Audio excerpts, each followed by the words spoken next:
should there be a formal bon appetit or sort of, opportunity to sort of invite everyone to enjoy their meal before everyone gets started? Well, that's a friendly thing.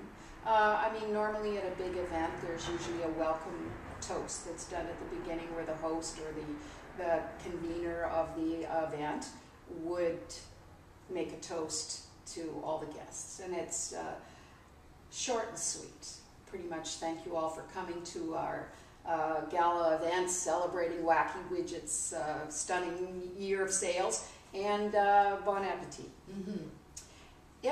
If that's not done, you can do that at your own table. And taking on hosting behavior, even though you're not the host and you're not designated as the host at that table, is actually a very powerful and confident thing to do.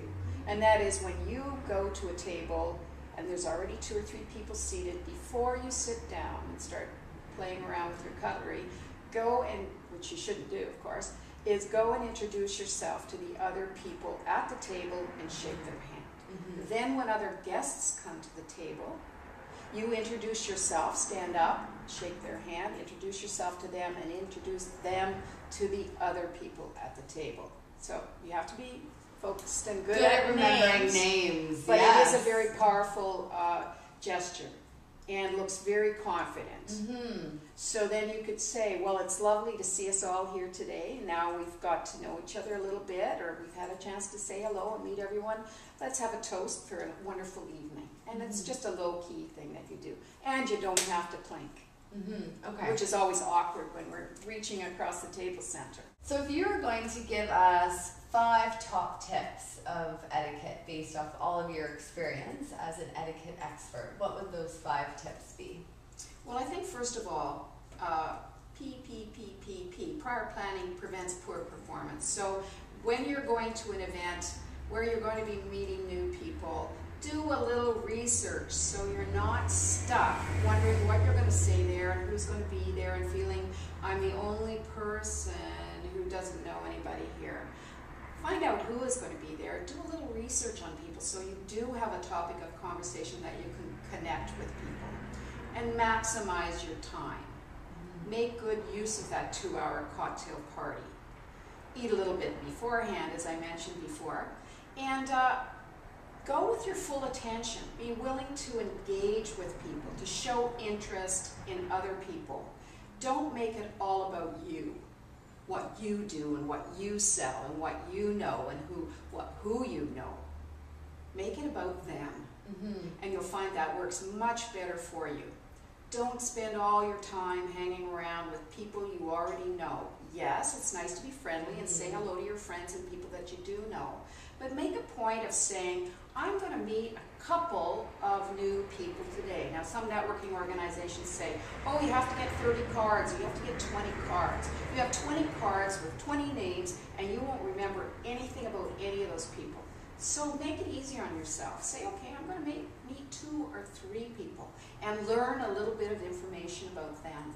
Mm-hmm. And then remember that information, whether you have to duck into the ladies' room and write it on the back of their card, and make sure you don't give that card out to anybody else. A few details about them. Mm-hmm. What they told you, where they like to go, what their favorite holiday spot was, or maybe they told you their daughter is going to university today, or something like that. Make a note of some of those details, because those are connection points the next time you see them. You can say, how's your daughter doing at university? It's true. Did your dog have its kittens? No. Did your dog have its puppies yet?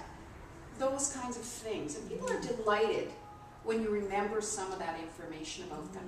So write some of that down. And then follow up. If you said you were going to call them for coffee, then call them for coffee. Mm-hmm. But also look for things. If somebody said, well, I'm thinking of a ski vacation, I don't know where to go, when you see something in a magazine or online, you have a connection point with them. Say, I found this, you might be interested in this. And I thought of you. And I thought of you. Yeah. So even if it is not something they use, people like to know that they're still thought of. Mm-hmm. So it's a good connection point with you. So follow up. And always do what you say you're going to do. And represent your authentic self. So remember, when you're out there, You're representing your business, you're who you are. So be on your best behavior. Definitely, yeah. I always find I love it when people follow up and you really get the sense that they were listening, and it's interesting, especially when someone sort of remembers something more personal and can come back to you and you know, follow through with that. And I think there's nothing more important than if you say you're going to do something, making sure that you actually Absolutely. do it. For sure, definitely. Well, all fabulous tips. So, Louise, where can we find you? How can people find you if they're interested in your services? Well, they can find me through the Etiquette Ladies website, www.etiquetteladies.com, or they can go to my new training website. It's 38 online business etiquette videos at www.mannerstv.com. And there you can watch all of those videos for one small fee and provide it for your whole company. You get one password and everybody, whether it's 500 or 1,000 people in your company, can watch those videos and get those tips online in their own time. That's great. What a lovely service. Well, thank you very much. Thank you so much. It was a pleasure, and thank you was for a pleasure taking the to time me to also. chat with us today.